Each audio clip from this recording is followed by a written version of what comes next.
Home isn't where you're born. It's where someone fights to keep you alive. True strength isn't dominance. It's the courage to defy your own kind for what's right. And sometimes, the monster everyone fears is the only one who sees your worth. Prologue. The cold had teeth. Kayla felt them sink into her bones as she collapsed face first into the snow, her body finally surrendering to the blizzard that had been trying to claim her for hours. Frost crept across her lips like a lover's kiss, gentle, insistent, final. She had always believed the pack when they said the cold would be merciful, quicker than starvation, kinder than what rogues would do to a wolfless girl alone at the territory borders. But as the snow buried her and her heart slowed to a funeral drum, mercy was nowhere to be found. Only rage remained, not at them, but at herself, for accepting this, for believing, after 22 years of their cruelty, that she deserved to die alone in the dark. Then she felt it. Warmth, pressure around her torso, the sensation of being lifted, cradled in something's jaws. Through the tunnel of her fading vision, Kayla forced her eyes open and saw him, a wolf the size of a bear, his fur matted with scars, one eye milky white and blind. A monster from the guard's warnings, the beast that haunted the forbidden expanse. She should have been terrified, but her body was too cold for fear, and something in that single golden eye, the one that could still see, held no hunger. Only something that looked almost like recognition. "Are you going to eat me?" she whispered, her voice barely a breath. The beast didn't answer. He couldn't, she would learn later. But in that moment, as he carried her broken body through the howling storm, Kayla felt something she hadn't experienced in years. She felt warm. And for the first time in her life, she felt chosen. Part 1. Frozen 3 days. Earlier, the pack hall smelled of wet fur and judgment. Kayla knelt on the cold stone floor, her thin frame trembling. Not from fear, though there was plenty of that, but from exhaustion. She'd barely slept in the 3 days leading up to her third shift trial. Her body wound tight with desperate hope that maybe, somehow, this time would be different. It wasn't. Alpha Tauren stood before her on the raised platform, his massive form radiating the kind of power that came naturally to those born with wolves in their souls. Behind him, the Council of Elders sat in their carved chairs, their faces carved from the same cold stone as the floor beneath her knees. "Kayla of no house," Tauren's voice boomed through the hall, and Kayla flinched at the designation. Of no house. Not even her mother's name to claim anymore. "You have failed your third shift trial. 22 years you have walked this earth, and still, no wolf stirs in your blood." Kayla's hands clenched in her lap. She wanted to speak, to defend herself, but what defense could she offer? The truth was undeniable. She was broken, defective, a human soul trapped in a body that should have housed a wolf. "You cannot hunt," Tauren continued, pacing before her like a predator circling wounded prey. "You cannot fight. You cannot bond with the pack mind. You are human in all but blood, and that makes you a liability we can no longer afford." A murmur rippled through the assembled pack members. Kayla recognized most of them. Wolves she'd grown up with, trained alongside, served in the pack kitchens. Not one of them met her eyes. "The sentence is exile," Tauren declared, and though Kayla had known this was coming, the word still hit her like a physical blow. "You will be escorted to the territory border at dawn. You will take nothing but the clothes on your back and one cloak for warmth. From that moment forward, you are no longer pack. You are no longer kin. You are nothing. Nothing." The word echoed in the sudden silence of the hall. Kala's throat tightened, but she refused to cry. She'd learned years ago that tears only made the pack see her as weaker, more pathetic. Instead, she lifted her chin and searched the crowd for her mother's face. She found her in the back, half hidden behind a larger wolf.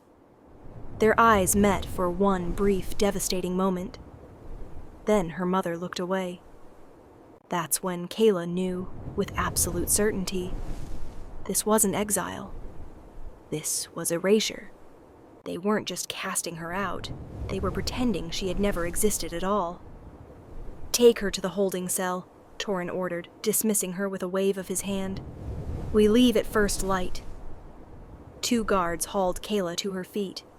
She didn't resist as they dragged her from the hall, past the wolves who had once been her pack, into the cold darkness of the cells beneath the compound. The door slammed shut behind her, and Kayla finally let herself collapse against the stone wall, her body shaking with silent, suppressed sobs. She thought about her father. He'd died on a hunt when she was 12, taken down by a rogue pack that had breached their borders. She used to wonder if he'd be ashamed of her, of the daughter who couldn't shift, who couldn't honor his memory by becoming the warrior he'd been. Now she knew he'd be relieved he hadn't lived to see this. The night passed in fragments, moments of restless half-sleep broken by the sound of guards changing shifts, by the distant howls of wolves running the perimeter, by the relentless voice in her head that whispered she deserved this, all of it, because she was fundamentally irreparably wrong. When dawn came, it brought no light. The blizzard had arrived in the night, turning the world beyond her cell window into a wall of white fury. Perfect, Kayla thought distantly. Even the weather wanted her gone. The guards came for her without ceremony. They gave her a threadbare cloak, the cheapest one from the pack stores, not even waterproof, and marched her through the compound in silence. A few early risers paused to watch her go, their expressions ranging from pity to relief to cold indifference. No one said goodbye. The walk to the border took 2 hours through the storm. By the time they reached the edge of the forbidden expanse, Kayla could no longer feel her feet. The guards stopped at a boundary marker, an ancient stone carved with warnings in the old tongue. "This is as far as we go," one of them said. He was young, barely older than Kayla, and there was something almost apologetic in his voice. "Don't go north. That's where the beast lives." "The beast?" Kayla heard herself ask through chattering teeth. The older guard, a scarred female named Rin, spat into the snow. "Rogue wolf! Massive! Covered in scars! They say he went feral years ago, killed his own pack. He doesn't kill quick." "Thank you for the warning," Kayla said, though she couldn't imagine it mattered. North, south, east, west. Death waited in every direction. The guards turned back toward the packlands without another word, their forms quickly swallowed by the storm. And Kayla was alone. She stood at the boundary for a long moment, the wind tearing at her inadequate cloak, snow already accumulating on her shoulders. Behind her lay everything she'd ever known. Cruel as it had been, it was familiar. Ahead lay the unknown and the certainty of death. She took a step forward, then another. The forbidden expanse welcomed her with open, frozen arms. The first night Kala walked until her legs gave out. She had no destination, no plan beyond the vague notion of finding shelter before the storm killed her. But the expanse was aptly named. Nothing but trees and snow stretched in every direction, broken only by the occasional boulder or frozen stream. As the weak winter sun began to set, though she could barely tell through the storm, Kayla spotted a hollow at the base of an enormous oak. It wasn't much, but it would block some of the wind. She crawled inside, her movements clumsy and uncoordinated. Her hands were beyond numb now, her fingers blue-tinged and swollen. She tried to gather kindling for a fire, but her fingers wouldn't cooperate, wouldn't close around the twigs scattered near the tree trunk. After 10 minutes of fumbling, Kayla gave up. She curled into the smallest ball she could manage, tucking her useless hands under her armpits, and tried to stop shaking. She failed. The cold was inside her now, a living thing that had burrowed into her marrow. Every breath felt like swallowing glass. Her thoughts came slower, more scattered. She remembered a story her father used to tell, about the old wolves who, when their time came, would walk into the winter woods alone. "They know," he'd said, his voice warm with respect. "They know when their purpose is complete. There's honor in choosing your own end." Was this honor, then? Or was it just the final cruelty of a pack that had never wanted her? Kayla's eyes drifted closed. She thought maybe she'd sleep for a while, just rest until the shaking stopped. Then she'd get up, keep moving, find something better than this hollow tree. But she knew, somewhere in the part of her mind still capable of truth, that if she closed her eyes now, they wouldn't open again. I didn't want to die, she thought, and the realization surprised her with its intensity. I don't want this. I don't want to disappear like I never mattered at all. But she didn't know how to want to live. Not when living had only ever meant enduring. The darkness took her anyway, pulling her down into cold emptiness. She woke to pale dawn light and the shocking realization that she was still breathing. Kayla lay in the hollow for several long moments, unable to process her continued existence. By all rights, she should be frozen solid by now, another corpse for the scavengers to pick clean in spring. But she could move her fingers, barely. Could feel her heart beating, sluggishly, but beating nonetheless. Maybe the cold hadn't been merciful enough after all. With tremendous effort, Kayla dragged herself from the hollow. The storm had lessened slightly, though snow still fell in thick sheets. She had no idea which direction she'd come from, no sense of where she was. The world had become nothing but white and gray and the dark shapes of trees. She started walking because staying still meant freezing, and some stubborn part of her refused to surrender without a fight. One step, another, another. Her breath came in ragged gasps. Her vision swam. She was so cold now that her body had stopped shivering. She remembered enough from her pack training to know that was a very bad sign.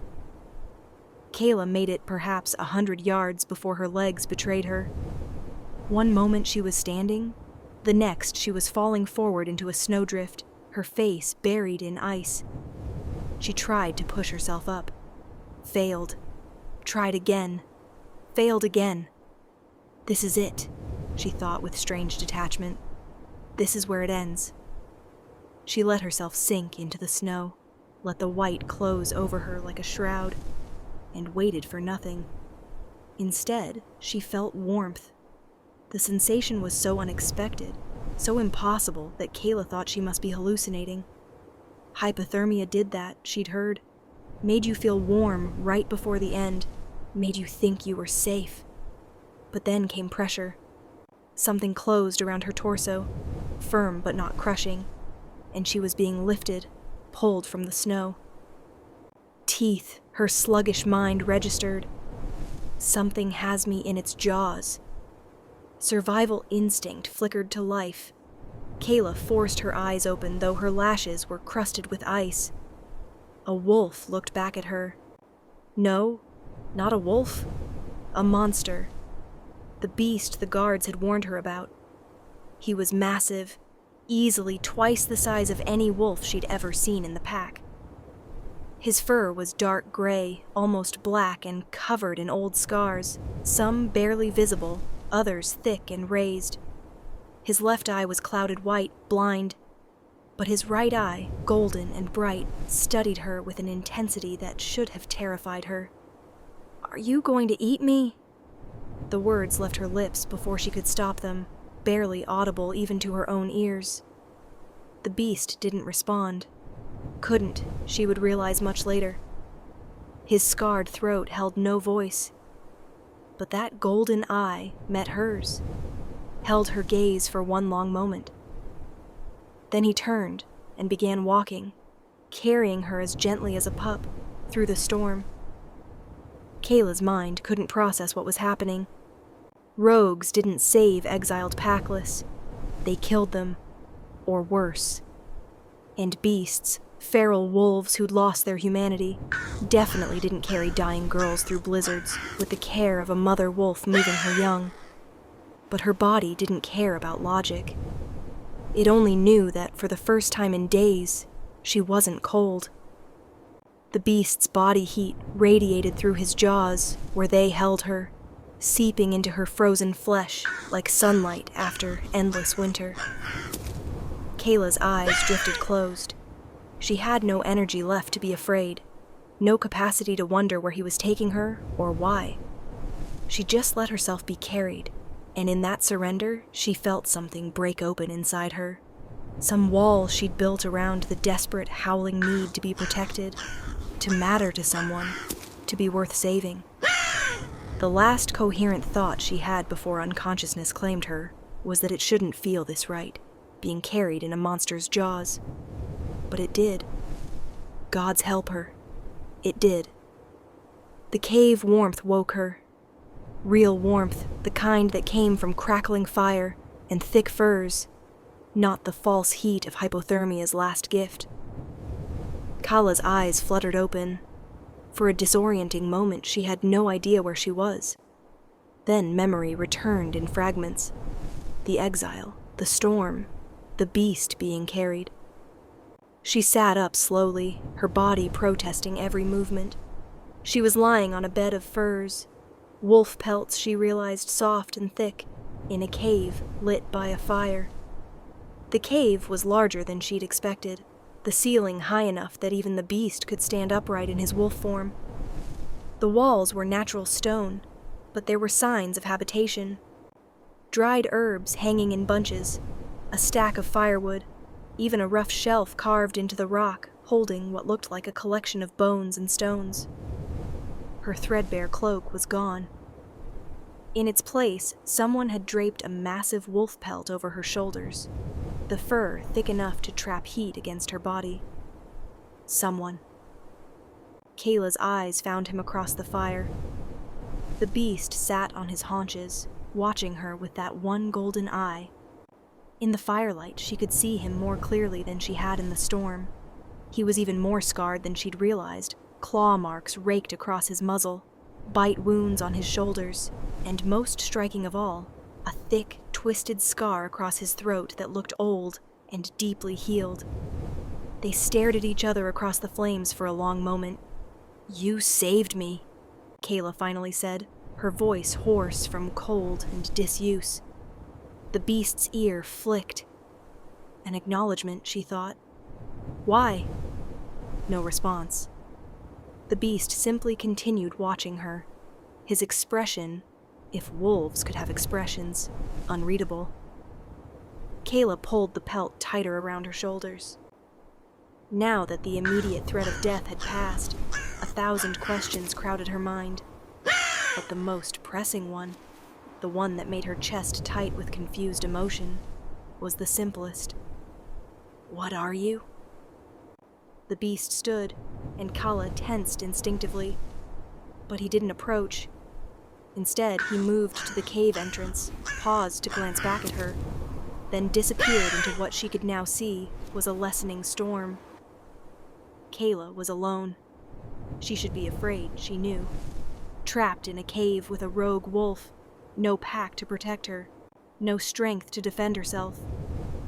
But fear seemed like a distant thing, less real than the warmth of the fire, the softness of the furs, the strange gentleness with which the beast had carried her here.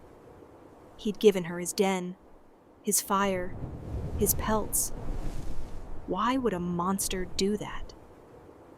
Kayla wrapped her arms around herself and stared into the flames, searching for answers that refused to come. Days of silence. The beast returned an hour later with a rabbit, freshly killed, dangling from his jaws.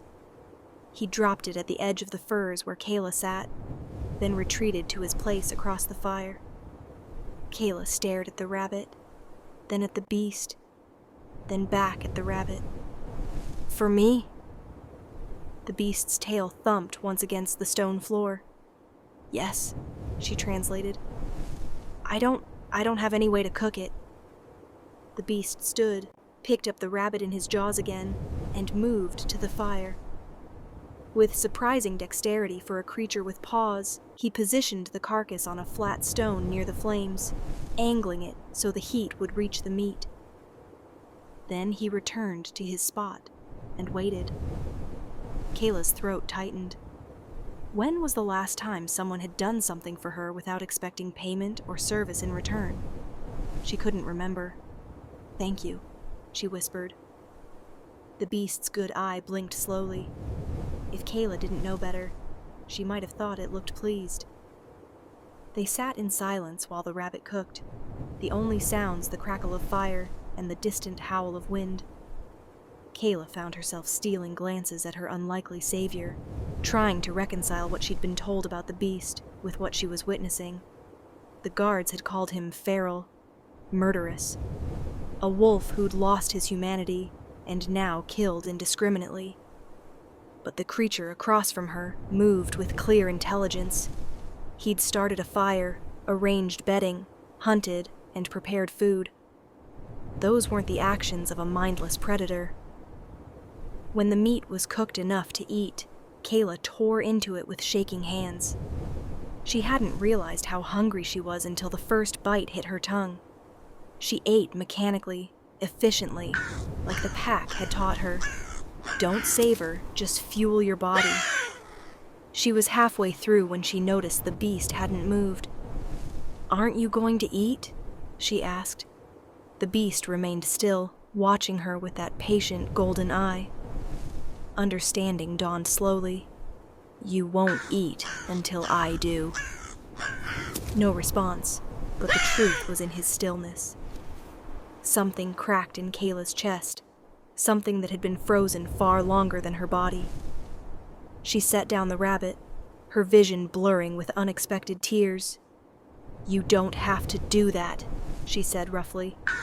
"You don't have to take care of me. I'm nobody. Nothing. You should just..."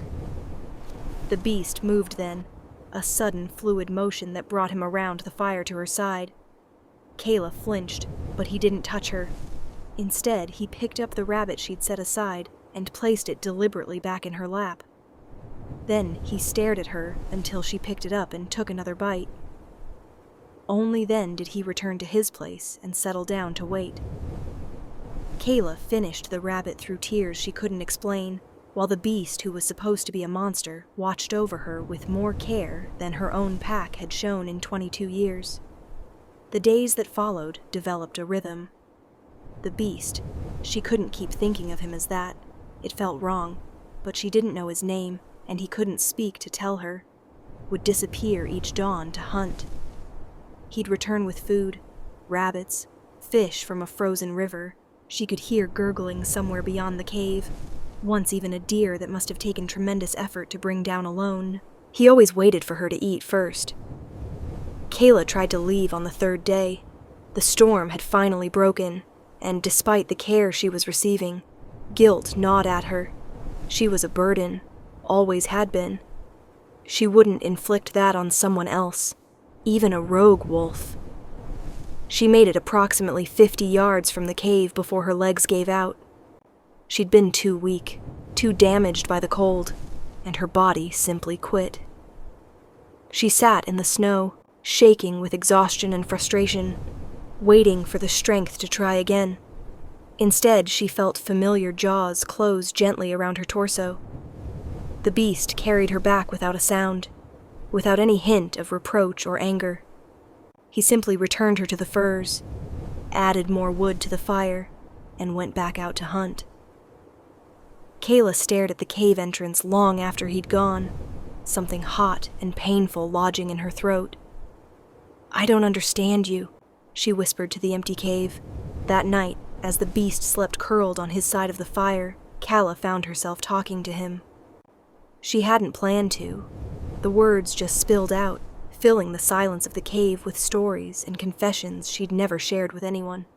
She told him about growing up packless in spirit, if not in fact, about the constant disappointment in her mother's eyes, about the children who'd been her friends until they got their wolves, and she didn't. She told him about her father, about the last thing he'd said to her before leaving on that final hunt. "You're stronger than you know, little one." "He was wrong," Kayla said, staring into the dying fire. "I'm not strong. I couldn't shift, couldn't fight, couldn't even keep myself from freezing to death. I'm exactly as weak as everyone always said." The beast's eye opened, fixing on her with an intensity that made her breath catch. "What?" she asked. "You disagree? You don't even know me." But even as she said it, Kayla wondered. Because in the silence, in the patient care, in the way he watched her like she was worth protecting, maybe he did know her. Maybe he saw something she'd been too conditioned by cruelty to recognize. "Why did you save me?" The question came out raw, desperate. "Why do you keep taking care of me? I'm nobody. I'm nothing. I'm just..." The beast stood and moved around the fire before she could finish. He stopped directly in front of her, close enough that she could feel the heat radiating from his body, could see every scar that marked his dark fur. Slowly, deliberately, he lowered his massive head and pressed it against her shoulder. Not a nuzzle, not a gesture of dominance or submission. A comfort. Kayla's breath hitched. Her hand moved without conscious thought, fingers burying in the thick fur at his neck.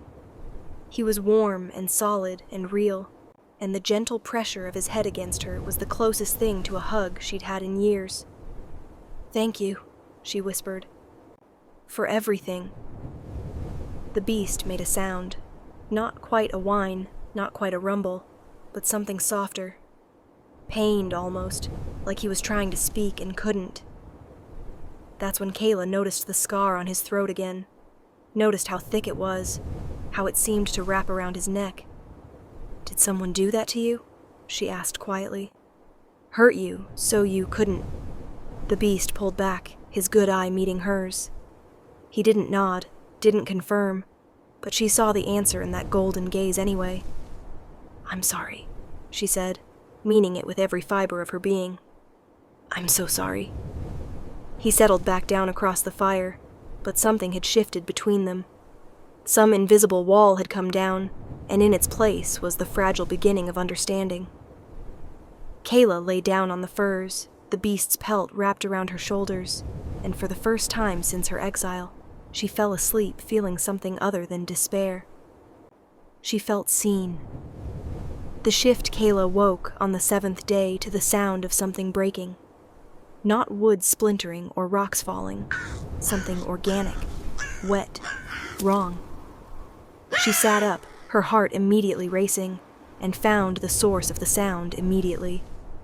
The beast was in the center of the cave, his body contorting in ways that made her stomach lurch. Bones were shifting under his skin, fur receding in patches, his form caught between wolf and something else. Something human. He was trying to shift, and failing. The beast's body seized, muscles locking, and a sound escaped him. Not a howl, but a rasping, choking gasp that spoke of profound pain. Kayla moved without thinking. She threw off the furs and ran to his side, her hands reaching for him even as some distant part of her brain screamed that this was dangerous, that interfering with a wolf's shift was taboo, that she could be killed for this. But the same instinct that had made her reach for her dying father, that had made her try to comfort terrified children during pack lockdowns, that had always gotten her in trouble for caring too much about the wrong things, that instinct took over. Her hands found fur and shifting flesh, and the moment her skin made contact with his, everything changed. Heat bloomed from her palms, spreading up her arms and through her chest. It wasn't uncomfortable. It was like standing in sunlight after endless winter, like the first breath after drowning. Power flowed out of her, into him, and she felt his struggle ease, felt his form stabilize and complete its transformation. The beast collapsed. But he wasn't a beast anymore. He was a man. Kayla snatched her hands back, her breath coming in shocked gasps. She scrambled backward until her shoulders hit the cave wall, unable to look away from what she'd just done, what she'd just revealed. The man who had been the beast lay naked on the stone floor, his chest heaving with exhausted breaths. He was tall, probably well over 6 feet, with broad shoulders, and a warrior's build beneath scars that marked every visible inch of his skin. His hair was dark, shot through with silver, falling to his shoulders in tangled waves. His face was angular, almost harsh, with a strong jaw and a nose that had clearly been broken more than once. And his throat, his throat! The scar she'd noticed on his wolf form was even worse in his human one. It wrapped around his neck like a collar, thick and raised, the kind of wound that should have killed him, the kind of wound that had stolen his voice. His eyes opened, one warm brown, the other still clouded white, and locked on her. They stared at each other across the small space of the cave, both frozen in shock. "What?" Kayla's voice came out barely above a whisper. "What did I just do?" The man's jaw worked. His hand came up to his throat, fingers pressing against the scar with a gesture that spoke of long habit and frustrated hope. His mouth opened. What emerged wasn't words. It was a rasping growl, a broken sound that held the shape of language but none of its substance. The devastation in his expression, in that one good eye, punched through Kayla's shock like a fist. "You can't speak," she said, understanding dawning with horrible clarity. "Even in human form, you can't—" The man's hand dropped from his throat. He looked away from her, his jaw clenched so tight she could see the muscle jump. "I'm sorry," Kayla said quickly. "I didn't mean to. I shouldn't have touched you during the shift. I just saw you were in pain, and I couldn't. I'm sorry." The man's eyes snapped back to her, and there was something fierce in his gaze now, something that looked almost like anger. But not at her, she realized. At himself. He tried to speak again, forcing the words through his ruined throat. "Not your fault." The sounds were mangled, barely recognizable, clearly causing him pain. But Kayla heard them, understood them. "What happened to you?" she asked softly. The man shook his head sharply. No, either he couldn't explain or wouldn't, but the answer was the same. Then, with visible effort, he began to shift back. The transformation was smoother this time, because she'd touched him, Kayla realized with growing horror. Because somehow, impossibly, her touch had stabilized his wolf. But why? How? The beast, the man, returned to his four-legged form and immediately moved to the back of the cave. He retrieved something in his jaws, then returned and dropped it at her feet. A leather journal, old and worn. Kayla looked from the journal to the beast, questions written all over her face. The beast pushed the journal closer with his nose, then retreated to give her space. With trembling hands, Kayla picked it up and opened to the first page. The handwriting was rough but legible, as though whoever had written it had been fighting to keep their hand steady. "If you're reading this, then I've lost the ability to hold a pen. I'm writing what I know now, while I still can, in the hope that someday it might matter to someone. My name is Rand. I was born Alpha of the Northern Ridge Pack. This is how I became the monster they call the Beast." Kayla's breath caught. She looked up at the beast, at Rand, and saw confirmation in his golden eye.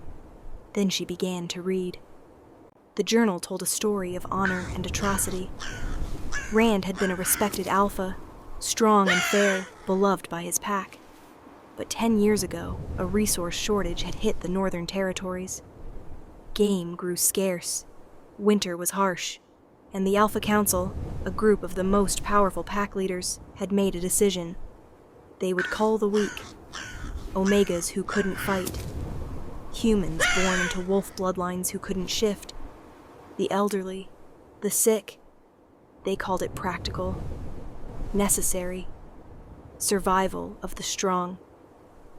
Rand had called it murder. When his own pack began the culling, he'd stood against them, not with words or political maneuvering, with force. He'd physically defended the omegas and humans marked for death, had fought his own wolves to protect those the pack had deemed expendable.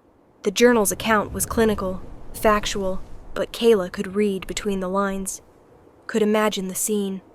An alpha fighting his own kind, betraying every law and tradition, choosing the weak over the strong. It should have been noble. Instead, it had been his destruction. The other alphas had seen Rand's actions as the ultimate betrayal. He'd been dragged before the council and sentenced. His vocal cords would be destroyed so he could never speak his poisonous ideas again. He would be forced into permanent wolf form, unable to fully shift back and reclaim his humanity. And he would be exiled as a rogue, marked as feral, with a bounty on his head for any who could bring back proof of his death. But the cruelest part, the detail that made Kayla's hands shake as she read, was the final punishment. The council had spread rumors that Rand was a murderous beast who'd slaughtered innocents. Even the omegas and humans he'd saved now feared him, believing the lies because they came from the mouths of alphas. Rand had saved the weak and become the monster in their nightmares. He'd lost everything, his pack, his voice, his humanity, even his reputation, for the crime of having a conscience. The last entry in the journal was dated 3 years prior. I don't know if I'm still Rand anymore. I haven't heard my own voice in 7 years. Haven't been human, truly human, in almost as long. The wolf feels more natural now than the man ever did. Sometimes I forget why I fought. I see omegas in the distance, traveling between territories, and I have to remind myself, I saved them. I did the right thing. But they run when they see me. They all run. Maybe the council was right. Maybe I am the beast now. Maybe that's all I'll ever be. If anyone finds this after I'm gone, I tried. That has to count for something. That has to mean something. The journal ended there. Kayla sat in silence, her vision blurred with tears she didn't bother wiping away. She looked at Rand, who watched her from across the fire with an expression that seemed to expect judgment, condemnation, the same fear everyone else had shown him. "You're not a monster," she said, her voice fierce despite its softness. "You're the furthest thing from a monster I've ever met." Rand's ear flicked. Surprise, maybe. "You saved people like me," Kayla continued. "People the packs thought were worthless. You lost everything to protect them. That's not—" Her voice cracked. "That's the most human thing I've ever heard." She set the journal down carefully and met Rand's gaze directly. "They hurt you because you were good. Because you saw worth where they saw waste. And She swallowed hard. "I understand that. Better than you know." Something shifted in Rand's expression, a softening of the harsh lines that had defined him. "Is that why you saved me?" Kayla asked quietly. "Because you saw yourself in—" But before she could finish, Rand's head snapped toward the cave entrance. His body went rigid, every muscle tensing. Kayla heard it a moment later. Howls in the distance. Multiple wolves moving together. A pack. Rand moved to stand between Kala and the entrance, a low growl building in his chest. "What is it?" Kayla whispered, though part of her already knew. The howls came again, closer now, and beneath them, carried on the wind, a voice Kala recognized with sick certainty. "Kayla, of no house. We have come for you." Alpha Tauren. Her pack had returned. Part 2. Home. The return Rand's growl intensified as the howls grew closer. Kayla could see the tension in every line of his body, the way his hackles raised, his good eye fixed on the cave entrance with predatory focus. "Kala!" Torin's voice boomed through the forest, magically amplified to carry over distance. "We were wrong about you. You are not defective. You are blessed. Come home to your pack." Kayla's heart stuttered. Blessed? What could they possibly mean? She moved to stand beside Rand, her hand instinctively finding the thick fur at his shoulder. The moment she touched him, she felt it again. That strange flow of warmth from her body into his, like her very essence was reaching out to strengthen him. "I don't understand," she whispered. "Why would they come back for me?" Rand turned his head to look at her, and in that golden eye, she saw something that made her blood run cold. Knowledge. Understanding. And beneath it all, a desperate protective fury. He knew why they'd come. Before Kayla could ask, Rand moved. He gently but firmly herded her toward the back of the cave, where the shadows were deepest. When she hesitated, he pushed more insistently, his message clear. "Hide." "No," Kayla said, surprising herself with the firmness in her voice. "I'm not hiding while you face them alone. Whatever this is, we'll—" Rand's teeth closed on the sleeve of her tunic, not biting, never biting, but holding her in place. His eye met hers with such intensity that the words died in her throat. Then he did something she didn't expect. He shifted. The transformation was still painful. She could see it in the way his muscles seized, could hear the rasping breaths that escaped him. But it was faster than before, more controlled. In moments, the man stood before her again, naked and scarred and desperate. He grabbed her shoulders, his grip firm but not bruising, and forced her to meet his eyes. "They'll use you," he rasped out, each word clearly agonizing to produce. "Drain you. Kill you." "What are you talking about?" Kayla demanded. "Drain me how? I'm nothing, I'm—" "Not nothing." Rand's hand moved to press against her chest, right over her heart. "Resonance." The word hung between them like a revelation and a curse. "I don't know what that means," Kayla said, but even as she spoke, pieces began clicking together in her mind. The way touching Rand had stabilized his shift. The warmth that flowed from her into him. The journal's mention of humans born into wolf bloodlines? "The journal," she breathed. "There was a page. You showed me." Rand nodded sharply. He released her shoulders and moved back to where the journal lay.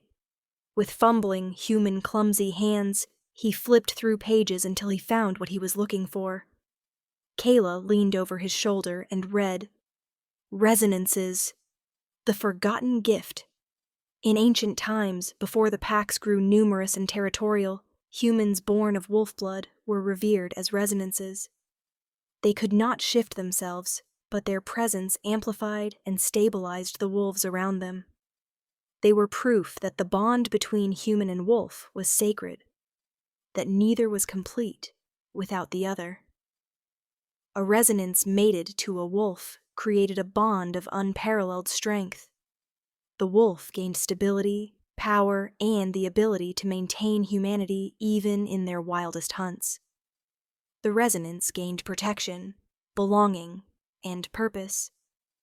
But as packs grew more insular and power-hungry, resonances became targets rather than treasures. Alphas learned that a resonance could be used, their essence drained to artificially boost a wolf's strength. The process killed the resonance slowly, burning them out from the inside like a candle consumed by its own flame. The practice was outlawed by the Grand Council 300 years ago. Resonances were to be protected, never exploited. But laws only matter when they're enforced. And the Grand Council has not met in 2 centuries. Resonances are now so rare that most modern wolves believe them to be myth. Those few who are born are either killed as defective children or hidden away by families who understand what they are. If you are reading this, and you know a resonance. Protect them. Guard them. Never let the alphas know what they are. Their gift will be seen as a resource to be exploited, not a person to be cherished. Kayla read the page twice, her hands trembling. Everything made horrible sense now. Her inability to shift. The way the pack had always treated her as wrong, broken, defective. The strange warmth that flowed from her into Rand. "I'm a resonance," she said numbly. "That's why you saved me. You knew." Rand shook his head sharply. "Not at first. Smelled different. Then he gestured between them. Touched me. Felt it. And my pack," Kayla continued, her voice growing hollow. "They exiled me because they thought I was useless. But now they know what I really am." "Found texts," Rand forced out. "Realized mistake." His hand closed on her arm, urgent. "Now, want you back. Not to welcome, to use." The howls came again, much closer now. Kayla could hear individual voices in the chorus, wolves she recognized from her old pack. Wolves who had watched her exile without protest, who had looked away as she was marched to her death. Now they were here to bring her home, to turn her into a tool, a resource, something to be drained until she was nothing but an empty husk. "You have to run," Kayla said suddenly, grabbing Rand's arm.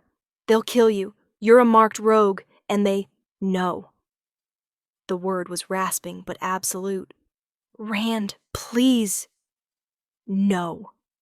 He pulled her against his chest, his arms coming around her like a shield. Against her ear, she felt him struggle to speak, to force words through his ruined throat. "Won't lose you. Won't let them take you." Kayla's eyes burned. This man, this wolf, who had been betrayed and broken and exiled for protecting the weak, was about to do it all again. For her. "Why?" she whispered against his scarred chest. "You barely know me. Why would you risk everything for—" Rand pulled back just enough to meet her eyes. His hand came up to cup her face with a gentleness that seemed impossible from someone so marked by violence. "Because you're worth it," he said, each word clearly costing him. "Because you see me, real me, not beast." Something broke open in Kala's chest, a wall she'd built around her heart to survive her packs. Cruelty. Tears spilled down her cheeks as she reached up to cover his hand with hers. "You're not a beast," she said fiercely. "You're the best person I've ever known." Rand's thumb brushed away her tears. Then he pressed his forehead to hers. Just for a moment. A gesture of connection, of choice, of something that felt dangerously like a promise. Then he stepped back and began to shift. "Rand, wait." But he was already changing, returning to the form that came most naturally to him now. The massive wolf stood before her once more, battle-ready and fierce. Outside, the howls had stopped, which meant they were here. "Kayla of no house!" Torrin's voice rang out from just beyond the cave entrance. "I know you're in there. Come out. This doesn't have to be violent." Rand's lip curled back from his teeth in a silent snarl. Kayla took a deep breath, squared her shoulders, and made a choice. She stepped forward to stand beside Rand, her hand resting on his shoulder in clear solidarity. "If I'm going out there," she said quietly, "then we're going together." Rand's head turned toward her, and she could swear she saw protest in that golden eye. "Together," she repeated firmly. "You don't get to protect me if I can't protect you too." For a long moment Rand simply stared at her. Then slowly he lowered his head in what might have been a nod, or a concession that she was just as stubborn as he was. Together they walked toward the cave entrance, toward the pack that had exiled Kayla and destroyed Rand. Toward a confrontation that would determine whether she would finally have a home or whether she would become nothing more than a tool to be used and discarded. But at least, Kayla thought as they emerged into the cold daylight, she wouldn't face it alone. The confrontation 20 wolves waited outside the cave. Kayla's breath caught at the sight of them, her former pack arrayed in a loose semicircle that effectively blocked any escape route. They were all shifted, powerful, and dangerous in their wolf forms, their eyes gleaming with predatory focus. At the center stood Alpha Tauren, even larger than she remembered. His coat was pure silver, marking him as a dominant alpha, and his eyes were ice blue and cold as the winter sky. Standing beside him, looking small and terrified, was Kayla's mother. Their eyes met across the snow, and Kayla saw shame there, but not enough shame to have stopped her from coming. Not enough to make her stand against this. "Kayla," Tauren said, his voice warm and welcoming in a way that made Kayla's skin crawl. "I'm so glad to see you alive. We've been searching for days." Kayla said nothing. Beside her, Rand's body was coiled like a spring, ready to explode into violence at the first wrong move. "I know you must be confused," Tauren continued, taking a step forward. Rand's growl rumbled out immediately, and Tauren stopped. "The rogue has poisoned your mind against us. But you have to understand, we made a mistake. A terrible mistake." "You left me to die," Kayla said, her voice flat. "We thought you were defective," Tauren admitted, and had the audacity to sound regretful. "We didn't understand what you truly were. But after you were gone, Elder Marin found ancient texts in the pack archives. Texts that described resonances, humans born of wolf blood who amplify our kind." Kayla felt Rand tense beside her. "You're not broken, Kayla," Tauren said, his tone almost gentle. "You're blessed, a gift to the pack, and we want to make amends. Come home. Take your rightful place among us. You'll be honored, protected, cherished as you always should have been." It sounded so reasonable, so perfect. It sounded like everything Kayla had wanted her entire life. "Cherished," Kayla repeated slowly. "Is that what you'd call it?" Tauren's eyes flickered, just for a moment, but Kayla caught it. "I don't understand." "I read about resonances," Kayla said. "About what happens when alphas use them to boost their power. About how it burns them out from the inside. Those are ancient texts describing barbaric practices," Tauren said smoothly. "The modern pack would never—" "Don't lie to her." The voice came from the right side of the semicircle. Elder Marin stepped forward, her gray wolf form distinguished by intelligent green eyes. "The girl deserves truth." Tauren's head swiveled toward her, surprise and anger flashing across his lupine features. Marin ignored him, focusing on Kayla. "Yes, you are a resonance. Yes, we intend to use your gift to strengthen the pack. It will weaken you over time, but the process is slow, measured. You'll have years of service ahead of you. Years where you'll finally be useful, where you'll finally matter to the pack." "Years of being drained," Kayla said. "Years of having purpose," Marin countered. "What's the alternative, child? Living in a cave with a rogue? Starving in the wilderness? You're human weak without us. You need pack protection.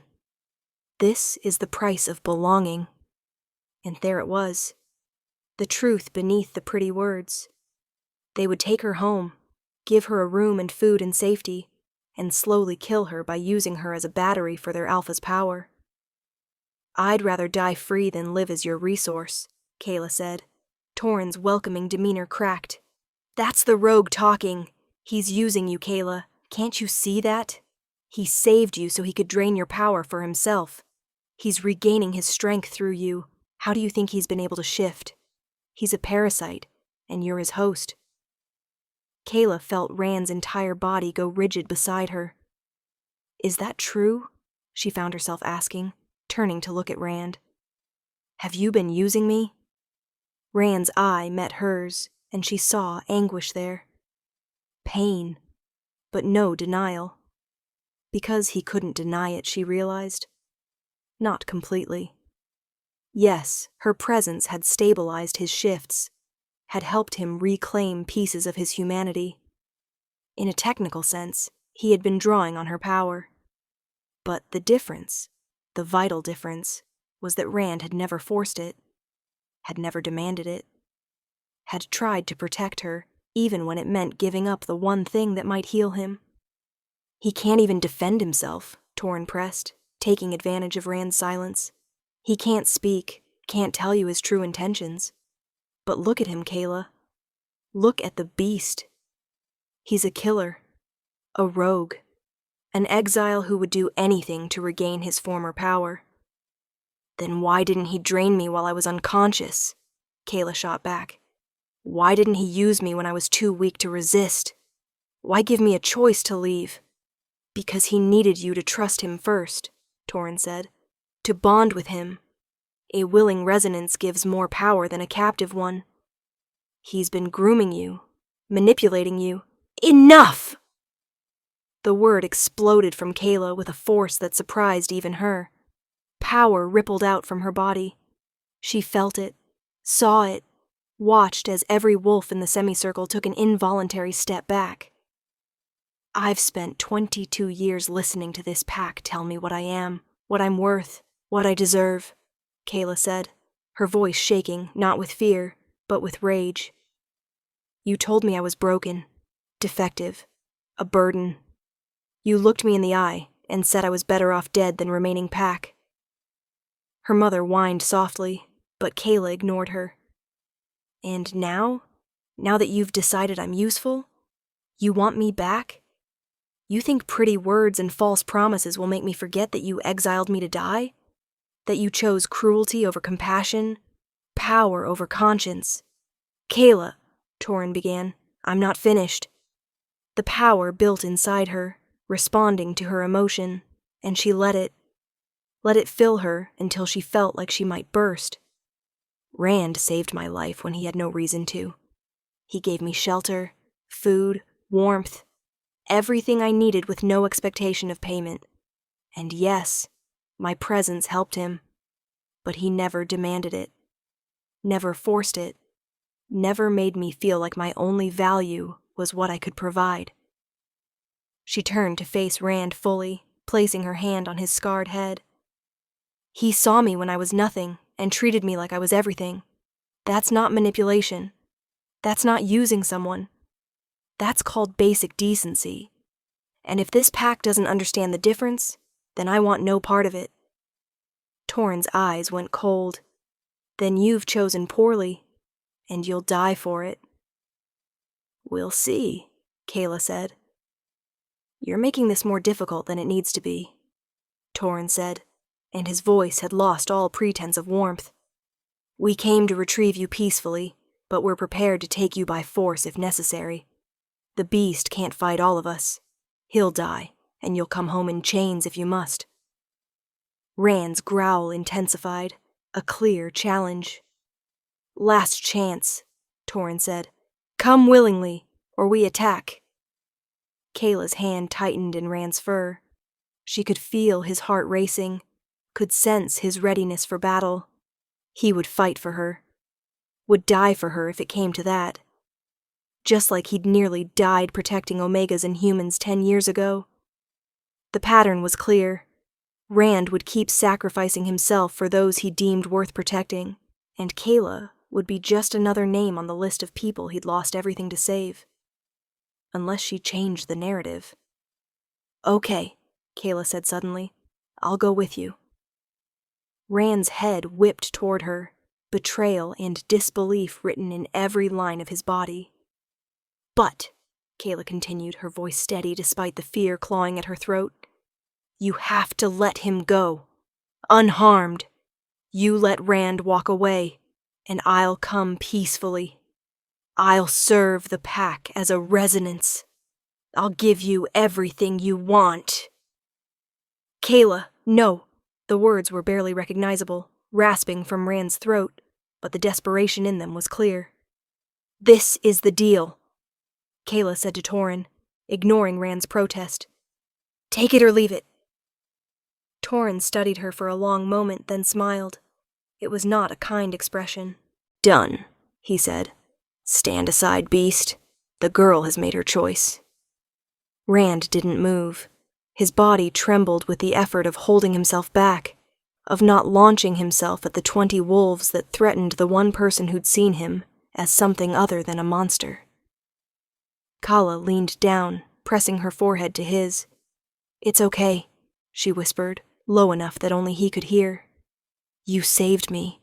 Now let me save you." "No," Rand forced out, the word thick with anguish. Won't lose you." "You're not losing me," Kayla said, and pressed a kiss to his scarred head. "You're giving me a choice, the way you always have, and I choose this. I choose your life over mine." Tears leaked from Rand's good eye, the first tears she'd seen from him. He pressed against her for one more moment, memorizing her scent, her warmth, the feel of her hand in his fur. Then, with movements that looked like they were tearing him apart, he stepped back. Kayla walked forward, away from the cave, away from safety, toward the pack that would use her up and throw her away. She didn't look back. If she looked back, she'd run. And then Rand would fight and die, and his sacrifice 10 years ago would have been for nothing. At least this way, the one good thing in this world would survive, even if she didn't. The Golden Prison. The pack compound looked exactly as Kayla remembered, and nothing like it at all. She'd been escorted back through the forest in wolf form, surrounded on all sides by pack guards who treated her with exaggerated care and courtesy. They offered her water, asked if she needed to rest, called her Resonance, like it was a title instead of a curse. When they reached the compound gates, pack members lined the path to stare at her, where before she'd seen contempt and dismissal, now she saw avarice, hunger, the look of wolves who'd discovered a resource they could exploit.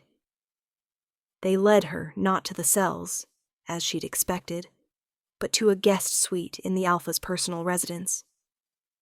The room was beautiful, a large bed with soft furs, windows overlooking the forest, even a private bathing room with hot water pumped from the thermal springs. "For you," the guard said, gesturing to the space. "Alpha Torin insists you have the best." "How generous," Kayla said flatly. The guard either didn't notice or chose to ignore her tone. "Someone will bring food shortly. Rest now. The first ceremony is tomorrow night." "First ceremony?" "The full moon," the guard explained. "When you'll bond with the Alpha and stabilize his shift. It's a great honor."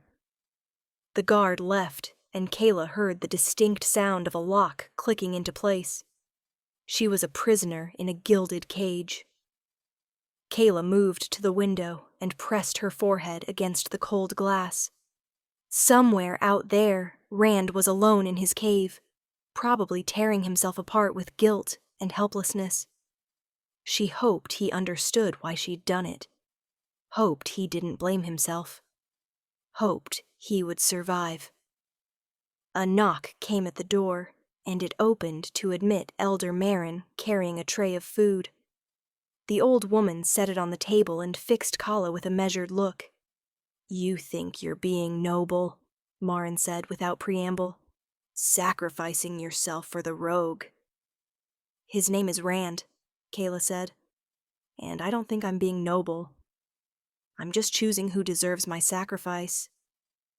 Marin's expression softened slightly.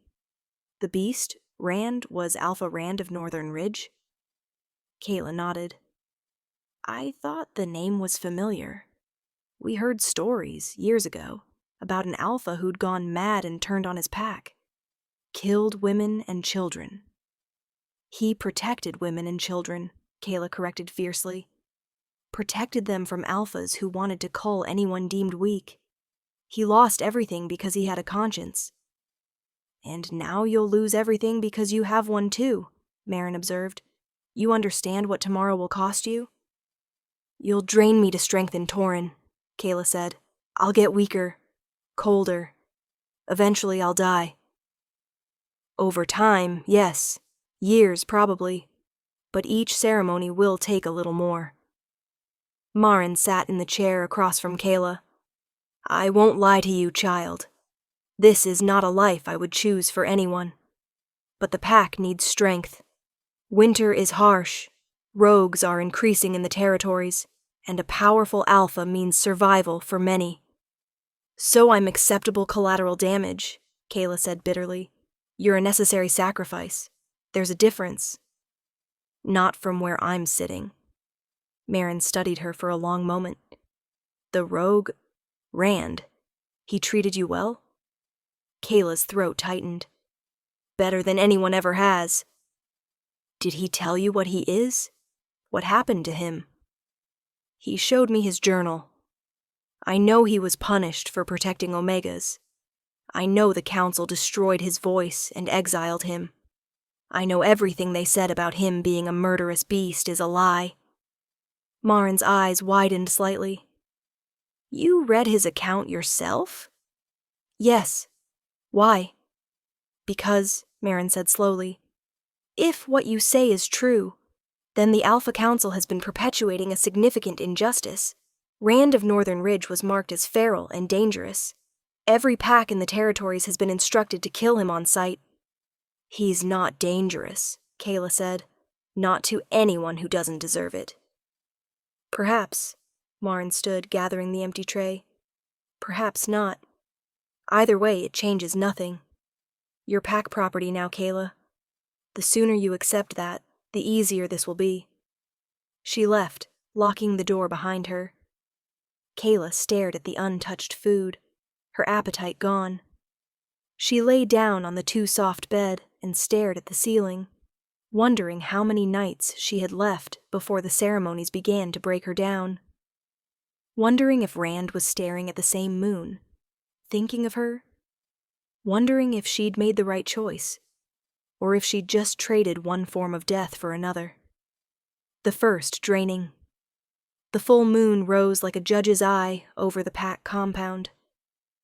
Kayla was dressed in ceremonial robes, white linen that marked her as pure, as sacred, as something to be revered rather than what she actually was. A tool to be used. Pack members lined the path as she was escorted to the ritual circle, their faces solemn and ceremonious. No one met her eyes. The ritual circle was ancient, carved into stone at the compound's center. Runes marked its perimeter, words in the old tongue that Kayla couldn't read, but somehow understood. Power. Bond. Sacrifice. Alpha Torin waited at the circle's center in human form, naked except for ceremonial paint that marked his skin with symbols of strength and dominance. His eyes tracked Kayla as she approached, hungry and possessive. Kneel, Elder Marin instructed. Kayla knelt. Torin began to shift, his body flowing from human to wolf with the ease of an alpha who'd never struggled with his transformation. His silver wolf was massive, powerful, radiating dominance that made the watching pack whimper and lower their heads instinctively. But Kayla noticed something. His shift wasn't perfect. There was a moment, just a flash, where his form flickered, where wolf and human seemed to war for supremacy. Unstable, she thought. His wolf is unstable. Place your hands on the alpha, Marin commanded. Kala reached out slowly, her hands trembling. The moment her palms made contact with Torin's fur, everything changed. Power ripped out of her. It wasn't the gentle flow she'd felt with Rand, give and take, warmth exchanged. This was violation, extraction. Torin's wolf pulled at her essence like a leech, draining and draining and draining without mercy. Kayla gasped, tried to pull away, but Marin's hands locked on her shoulders, holding her in place. Don't resist, the elder hissed. You'll only make it worse. Torrhen's wolf stabilized, growing even larger, his eyes blazing with power that wasn't his own. His muscles rippled with borrowed strength, while Kayla felt herself emptying out, becoming hollow. Cold spread through her veins. Her fingers went numb. Frost formed on her lips. She was freezing from the inside out. Enough, Marin finally said, and released Kayla's shoulders. Kayla collapsed immediately, her body hitting stone with an impact she barely felt. She was so cold, colder than she'd been in the blizzard, colder than she'd thought possible. Through blurring vision, she saw Torrhen shift back to human form. He looked magnificent, practically glowing with vitality and power. "Excellent," he said, his voice booming with satisfaction. "I can feel her essence flowing through me. Such strength, such clarity." "The resonance needs rest," Marin said, sounding concerned for the first time. "She gave too much." "She gave what I required," Torrhen corrected. "Take her back to her quarters. She has a month to recover before the next ceremony." A month, Kayla thought distantly as guards lifted her limp body. A month until he drains me again. How many ceremonies until there's nothing left? How many months until I'm dead? They carried her back to the gilded cage and left her on the bed, still shaking with cold that wouldn't abate.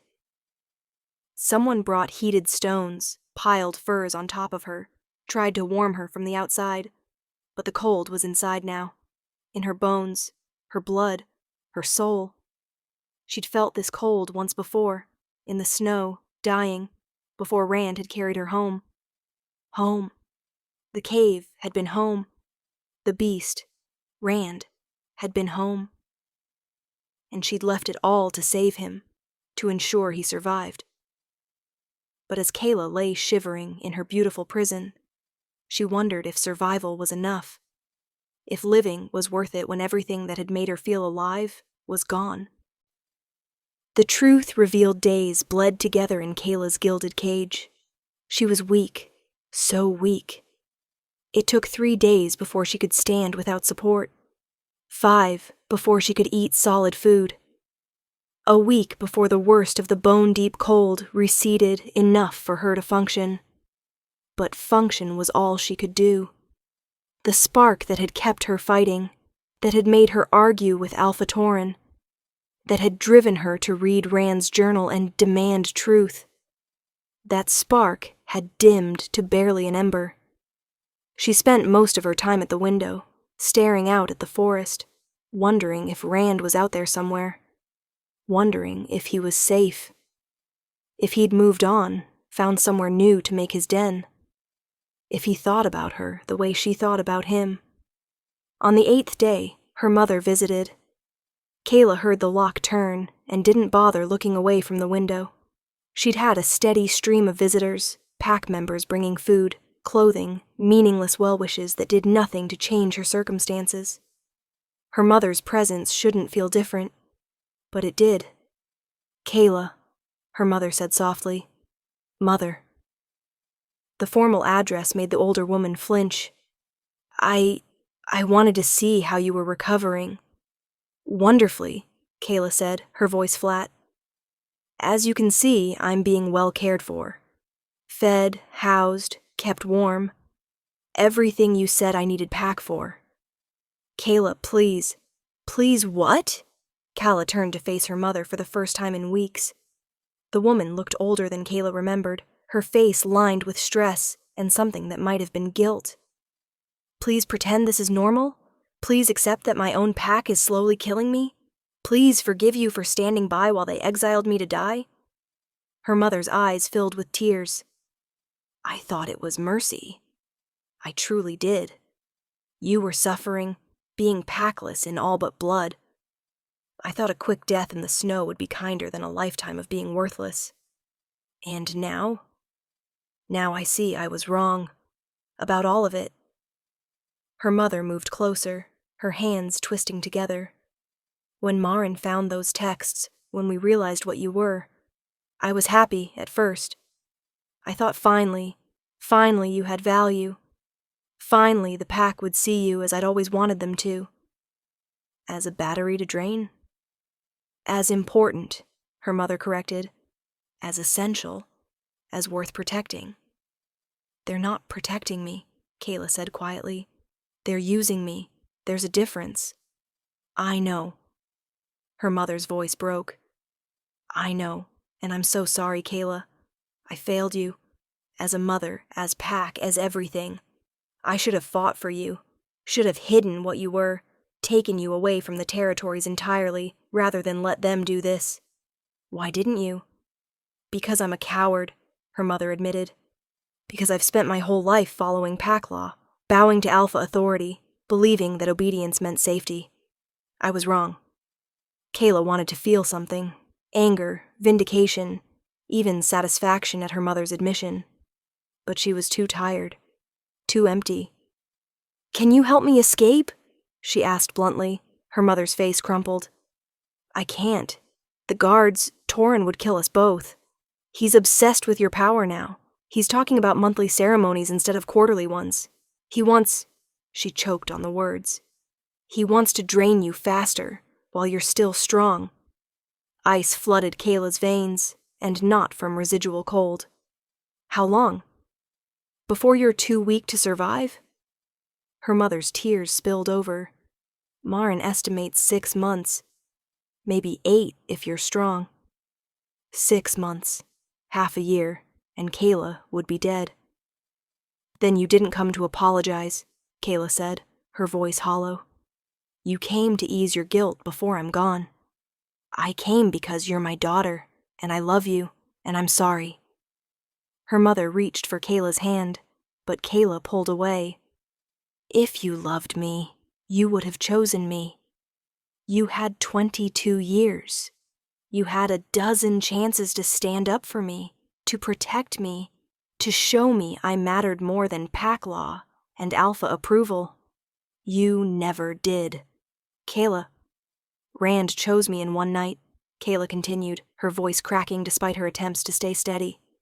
He knew me for days and still decided I was worth protecting, worth saving, worth dying for, if it came to that.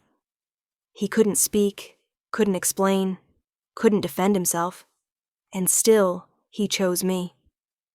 She finally met her mother's eyes, letting all her pain and disappointment show. You had a voice. You had power. You had every opportunity. And you chose silence. So no, I don't forgive you. And I don't want your apologies now that it's too late to matter. Her mother stood there for a long moment, tears streaming down her face. Then, without another word, she turned and left. Kayla returned to the window, but she couldn't see the forest anymore through her own tears. That night, Kala couldn't sleep. She lay in the too-soft bed, staring at the ceiling, her mind racing despite her exhausted body. 6 months. She had 6 months before the ceremonies killed her, unless she found a way out. But how? The door was locked from the outside. Guards patrolled the hallways constantly. The window was too high to jump from without breaking bones, and even if she made it to the ground, the entire compound would be alerted before she reached the gates. She was trapped as surely as if they'd put her in the cells. Kayla must have dozed off at some point, because she woke to voices outside her door. Guard voices, speaking low but not quite quiet enough. Can't believe the beast is still alive, one was saying. Thought Torin's scouts would have finished him by now. Kayla's eyes flew open, her exhaustion forgotten. She slipped out of bed and moved silently to the door, pressing her ear against the wood. They tried, a second guard replied. Found his den. Empty. He cleared out right after we took the girl. Smart. For a feral wolf. That's the thing. I don't think he is feral. You know what Rin told me? She said, when they went through his cave, they found a journal. Old leather book, fillet with writing. So, lots of wolves keep journals before they go rogue. Yeah, but this one had information about resonances, about the old practices, and according to Rin, there were entries about defending Omegas during the culling 10 years back. A long pause. You don't mean... I think the beast is Alpha Rand, the one from Northern Ridge, the one the council exiled for going mad and killing innocents. That's just a story. Rand of Northern Ridge died years ago. The council said, the council lies. The first guard's voice dropped even lower, and Kayla had to strain to hear. My uncle was Northern Ridge Pack. He was there during the culling. He said Rand didn't kill innocents. He protected them. Stood against his own wolves when they tried to cull the weak. The other alphas destroyed him for it. Shredded his throat so he couldn't speak against them. Forced him into permanent wolf form. Spread rumors he was feral so no one would listen, even if they found him. Gods, the second guard breathed. So the stories about him murdering people? Lies. All lies. Spread by the alphas whose crimes he exposed. Rand's not a monster. He's a martyr. And now he's in love with our resonance. Looks like it. Marin said the way he fought to protect her. The way he looked at her when she chose to come back. That's not a rogue's obsession. That's a bond. Torin's not going to like that. He's already paranoid someone's going to try to steal his new power source. The guards moved away, their voices fading down the corridor. Kayla stood frozen at the door, her heart pounding. Rand wasn't a monster. Wasn't a beast. The pack's greatest hero had been turned into their greatest villain because he'd had the courage to do what was right instead of what was easy. And she'd believed them. For those few moments during the confrontation, when Torin had said Rand was using her, she'd doubted, had questioned. Rand couldn't defend himself, literally couldn't speak the truth, and she'd let doubt creep in anyway. I'm sorry, she thought desperately, pressing her forehead against the door. Rand, I'm so sorry. You deserved better than my doubt. You deserved my trust without question. But sorry wasn't enough. Sorry didn't free her from this cage. Sorry didn't stop the next ceremony, scheduled for 3 weeks from now. Sorry didn't change the fact that she was going to die here, slowly drained by an alpha who saw her as nothing more than a tool. Unless an idea sparked in Kayla's exhausted mind. Dangerous, possibly stupid, but it was something. The guards had said Rand cleared out of his den. That meant he was alive. Mobile, somewhere in the territories. And if the bond she'd felt between them was real, if it worked both ways, maybe, just maybe, she could reach him. Kayla closed her eyes and thought of Rand, pictured his scarred face, his golden eye, the gentleness in his touch despite his monstrous size. She thought of how it felt when her power flowed into him, that connection, that warmth, that sense of give and take. Please, she thought, pushing the feeling outward like a prayer. Please hear me. Please find me. Please don't let me die here without seeing you one more time. Nothing happened. But Kayla kept trying, night after night, reaching out into the dark with her mind and her heart, and her desperate, stubborn hope. Reaching for the wolf who had saved her, praying he would save her again. 3 weeks passed in a blur of cold and confinement. Kayla grew weaker each day, the effects of the first draining lingering far longer than Elder Marin had predicted. She could barely walk the length of her room without needing to rest. Food tasted like ash.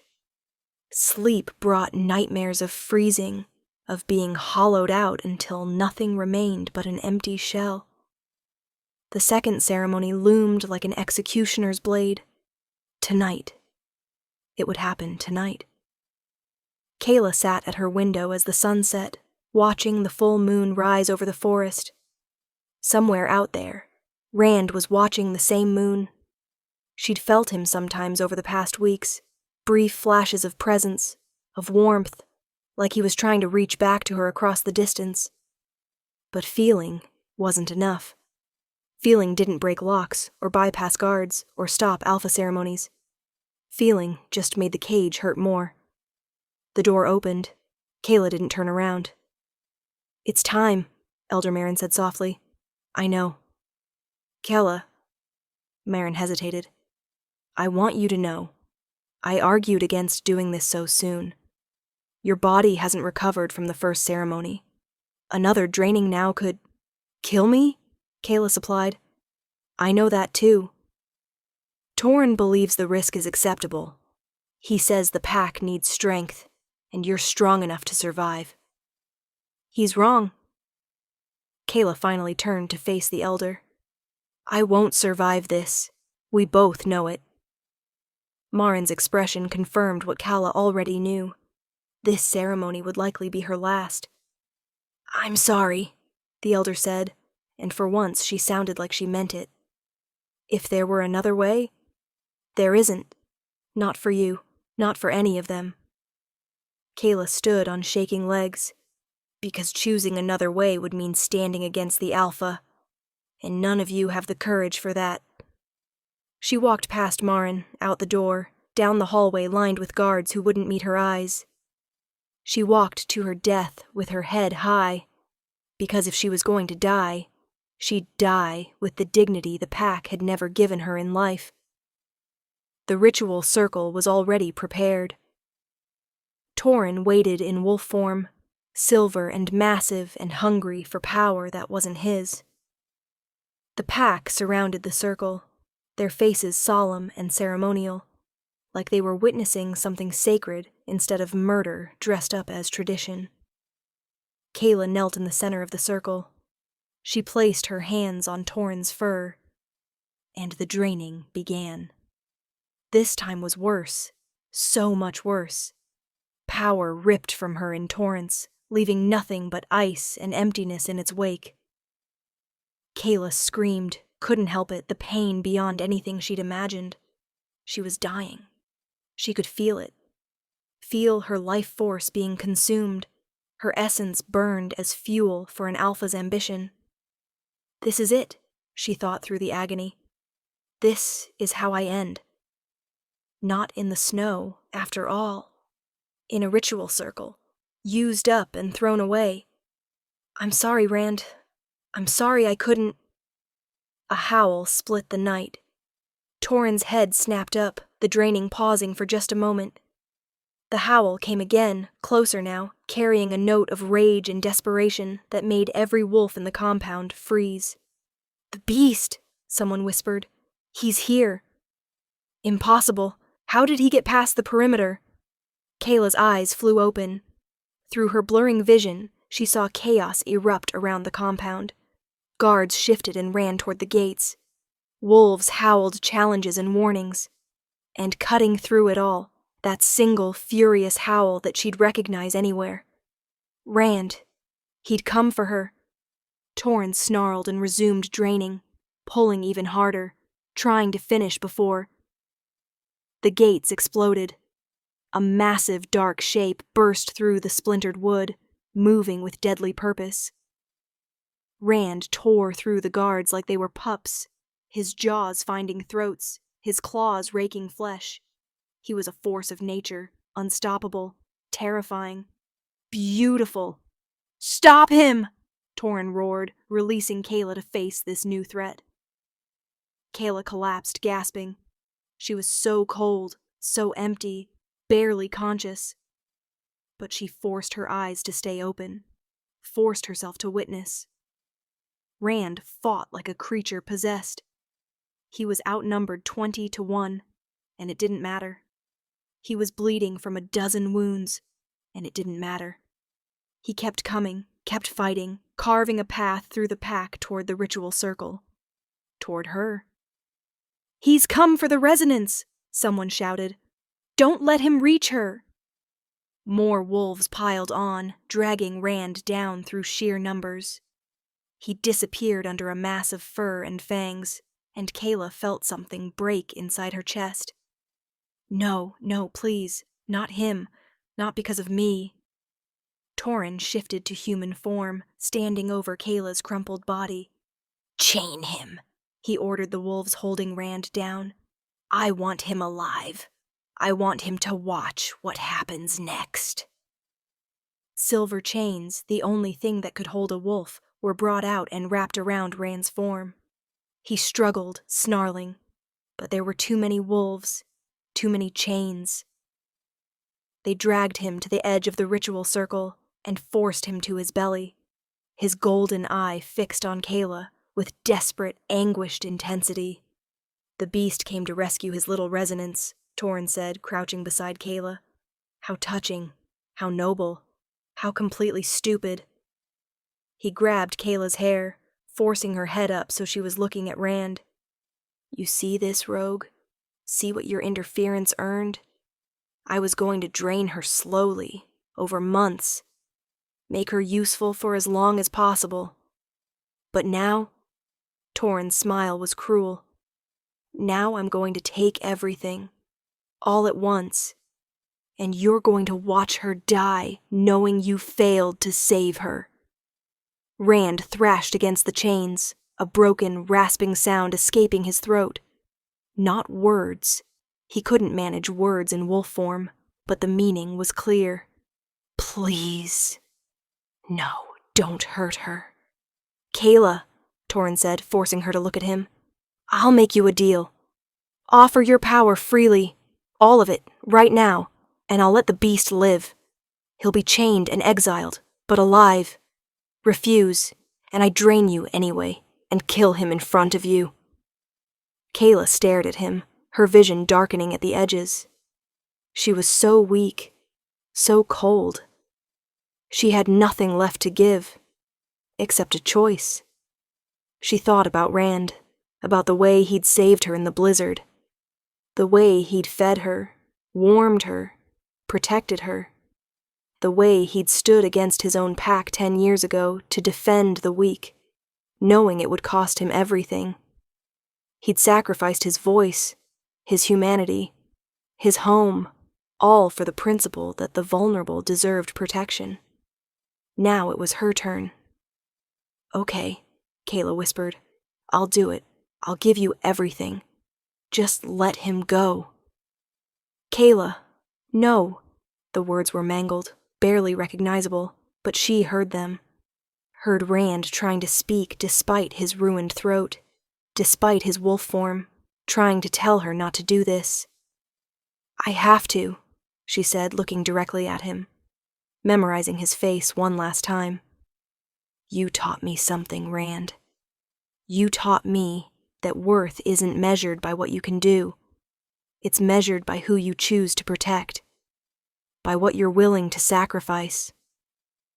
Tears leaked from Rand's eyes, both of them now, the blind one and the golden. He struggled against the chains hard enough to draw blood, trying desperately to reach her. You chose me when I was nothing, Kayla continued, her voice growing softer. You saw worth where no one else did. And now it's my turn. Now I get to choose you.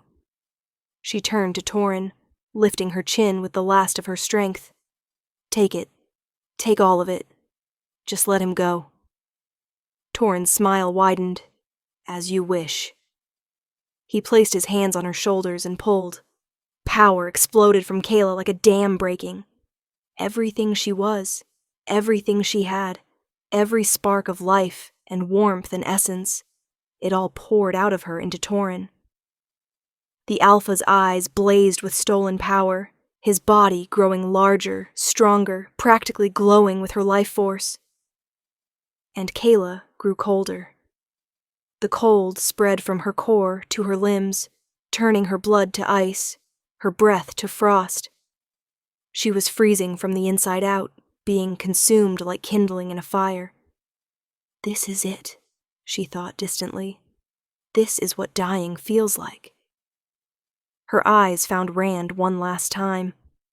He was still fighting the chains, still trying to reach her, his golden eye locked on hers with such intensity it felt like a physical touch. Thank you, she mouthed, too weak to speak aloud, for everything. Then the cold took her, and she knew nothing else. The awakening darkness. Cold. Nothing. Kayla floated in the void, awareness fading in and out like a guttering candle. She thought she should be afraid, but fear seemed like something that belonged to the living, and she was pretty sure she wasn't that anymore. Is this death? She wondered. Just nothing? Then, distantly, she felt something. A warmth, a tether, a pull from somewhere outside the void, calling her back. Rand. She could feel him, sense him, like their bond had survived even this. He was screaming, not with his voice, but with his mind, his soul, his desperate refusal to let her go. Come back. Please, don't leave me. Come back. And God's help her. She wanted to. Wanted to fight her way back to the light. To him. To the one person who'd ever made her feel like she mattered. But she was so tired. And so cold. I'm sorry, she tried to tell him. I can't. I don't know how. The warmth flared brighter, more insistent. She felt Rand pouring himself into their bond, giving her everything he had, his strength, his will, his stubborn refusal to accept her death. Come back! Something shifted inside her. The cold wasn't as absolute as before. There were cracks in it, fissures where warmth could seep through, and underneath the cold, beneath the emptiness, she felt something else. Power. Her power. Not drained. Not gone. Still there, coiled at her core. Waiting. They took from me, Kayla realized with sudden blazing clarity. But they couldn't take everything. Because you have to let them. You have to offer it freely. And I only offered what Torin could reach, not what was mine at the core. She'd been draining like a cup being emptied, surface-level power flowing out. But at her center, where her essence lived, where her true self resided, that was still hers. That had always been hers, and she could choose what to do with it. Choose, she heard Rand's voice somehow, an echo across their bond. Choose to live. Choose to fight. Choose us. Kayla made her choice. She reached for her power, not to give it away, but to take it back. To reclaim what had been stolen, what had been used, what had been treated as a resource instead of a gift. Power exploded through her. Not out, like before. I-N. She pulled it back from Torin, ripped it away from his greedy hands, reclaimed every ounce he'd stolen. The energy flooded through her like sunlight, like fire, like life itself returning in a rush that made her gasp. Kayla's eyes flew open. She was still in the ritual circle, still on her knees. But the world looked different now. She could see, really see, the threads of power connecting every wolf in the compound. Could feel their bonds, their strengths, their weaknesses. And she could see the thick, pulsing cord of energy connecting her to Torin. Mine, she thought, and pulled. Torin screamed. The power he'd stolen came rushing back to Kayla in a torrent, and with it came more, his own energy, his own strength, being drawn into her like she was a black hole and he was made of light. What? Torin gasped, falling to his knees. What are you doing? Stop! But Kayla couldn't stop. Didn't want to stop. The power sang through her veins, filling every empty space, healing every wound, erasing the cold, until all that remained was blazing, incandescent heat. A shockwave exploded from her body. Every wolf in the circle was thrown back, including Torin. The Alpha hit the ground hard, his stolen power completely stripped away, leaving him weak and vulnerable. Kayla stood. Frost fell from her hair like a crown of diamonds. Her eyes blazed with silver light. Power crackled around her in visible waves, making the air shimmer and twist. She wasn't dying anymore. She was awakening. Impossible, Elder Marin breathed, staring at Kayla with something like awe. She's not just a resonance. She's a conduit. What does that mean? Someone asked. It means she doesn't just amplify power. She controls it. She chooses who receives her gift. She can give, Marin's voice dropped to a whisper, or take. Kala turned slowly, taking in the compound, the pack, the wolves who had used her and drained her and tried to kill her. They all stared back, fear written across every face. Good. Let them fear. Let them understand what it felt like to be helpless before someone who saw them as nothing more than tools. But then Kayla's eyes found Rand. He was still chained at the edge of the circle, still bleeding from his struggle, his golden eye fixed on her with an expression that held no fear, only wonder, relief, joy at seeing her alive and standing and strong. You came for me, Kayla thought, and felt the bond between them pulse with warmth. Always, came the wordless reply. Always. Kala walked toward him, her steps steady despite everything she'd just survived. The guards surrounding Rand scrambled back, giving her space. She knelt beside him and placed her hands on the silver chains. These are hurting you, she said softly. Power flowed from her fingertips. The chains glowed white-hot, then shattered into fragments that dissolved like snow in sunlight.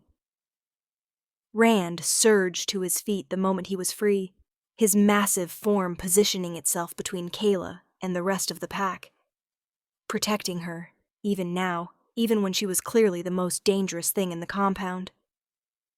Kayla stood beside him and faced the pack. You tried to use me, she said, her voice carrying to every corner of the compound despite its softness. Tried to drain me like I was a resource to be exploited. You told yourselves it was necessary, that the pack's survival justified my death. Torrin struggled to his feet, rage and humiliation warring on his face. You're pack property. We have every right to. I'm not property. The words cracked through the air like thunder. I'm a person you exiled because I couldn't shift, a person you left to die because I was defective, a person you only wanted back when you realized you could use me. She took a step forward, and every wolf took a step back. But I'm not defective. I never was. I was born different for a reason, born with the ability to choose who deserves my gift. And you know what? You don't. Kayla's hand found Rand's shoulder, her fingers tangling in his fur. This wolf, the one you call the beast, the one you marked as feral and murderous. He saved people like me, defended the weak when his own pack wanted to cull them, lost his voice, his home, his humanity, all because he had the courage to stand against cruelty. She looked directly at Torrin. He's more pack than any of you will ever be, more human than you deserve, and I choose him, not you, not this compound, not the wolves who stood by while I was exiled and only cared when I became useful. You can't just leave, Torrin snarled. You're too valuable. The pack can rot. Kayla's voice was flat, final. You had a chance to cherish what I am. Instead, you tried to consume it, and now you get nothing. She turned to Rand, whose eye was locked on hers with an intensity that made her breath catch. Let's go home, she said softly. Rand's tail swept once, agreement, relief, joy all wrapped into one gesture. Together they walked toward the shattered gates. The pack parted before them like water, none daring to interfere, none willing to test what Kala might do if provoked. At the edge of the compound, Kayla paused and looked back one final time. Her mother stood in the crowd, tears streaming down her face. Kayla, she called out, her voice breaking. Please. I'm sorry. I'm so sorry. Kayla held her gaze for a long moment. You had 22 years to choose me, she said quietly. He had one night. That's the difference between sorry and sacrifice, between words and actions. between a mother and someone who gives birth. She turned away without another word, and walked into the forest with the wolf who had always chosen her. The healing. They walked through the night in silence, Rand leading the way through paths only he knew, Kayla following on legs that grew steadier with each step. The power still sang through her veins, warm and vital, nothing like the cold drain she'd experienced during the ceremonies. This was hers. Truly hers. And she'd nearly lost it because she hadn't understood what she was. As dawn broke over the forest, they arrived at a new den. Not the cave where Kayla had first recovered, but somewhere deeper in the wilderness, farther from pack territories. The entrance was hidden behind a waterfall, the cave behind it warm and dry, and prepared with furs and firewood like Rand had been planning for her arrival. Like he'd never stopped hoping she'd come back to him. Kayla stepped inside and immediately felt it. Home. Not because of the space itself, but because Rand was here, and anywhere he was felt safer than the most fortified compound. Rand shifted as soon as they were inside, the transformation smoother than Kayla had ever seen it. He collapsed in human form, gasping, his scarred body trembling with exhaustion. "Rand!" Kayla rushed to his side, her hands finding the wounds that covered his skin, bite marks, claw gouges, bruises from the chains. "You're hurt. You're alive," he rasped out, his hand coming up to cup her face. "Because you're alive. Nothing else matters."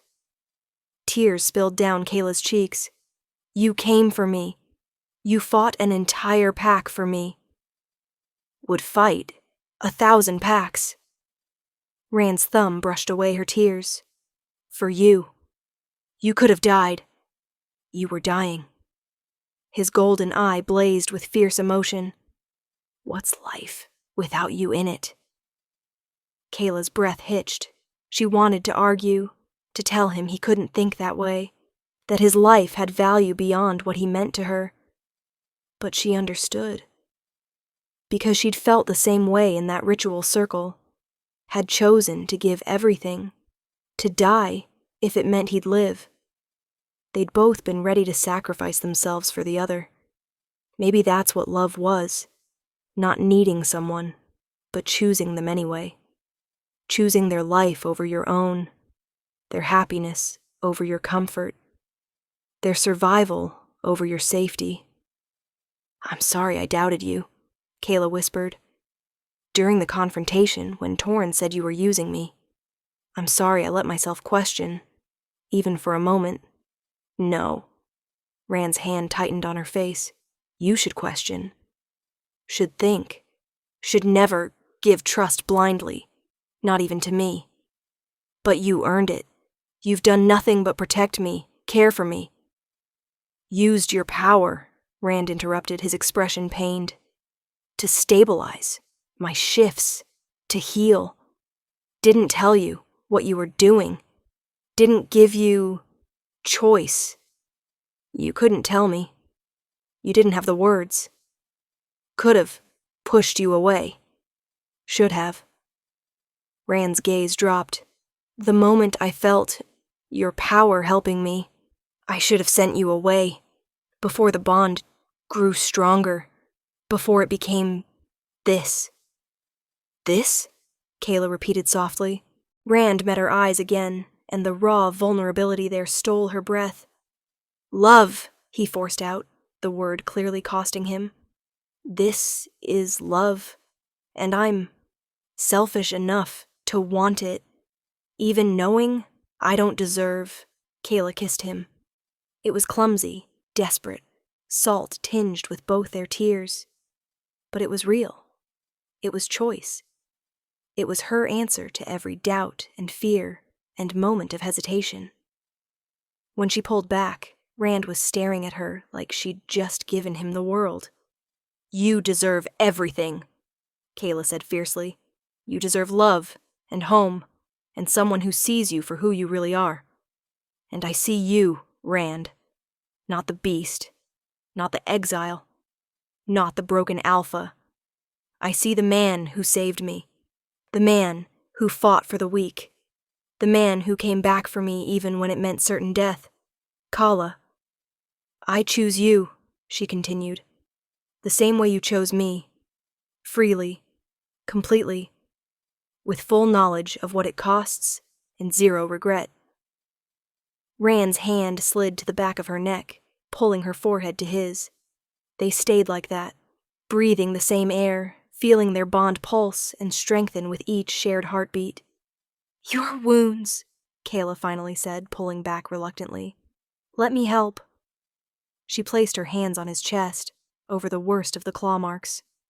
Power flowed from her into him, but this time she controlled it, directed it, made it a gift freely given rather than something extracted by force. The wounds began to close, skin knitting together, bruises fading. But Kayla didn't stop there.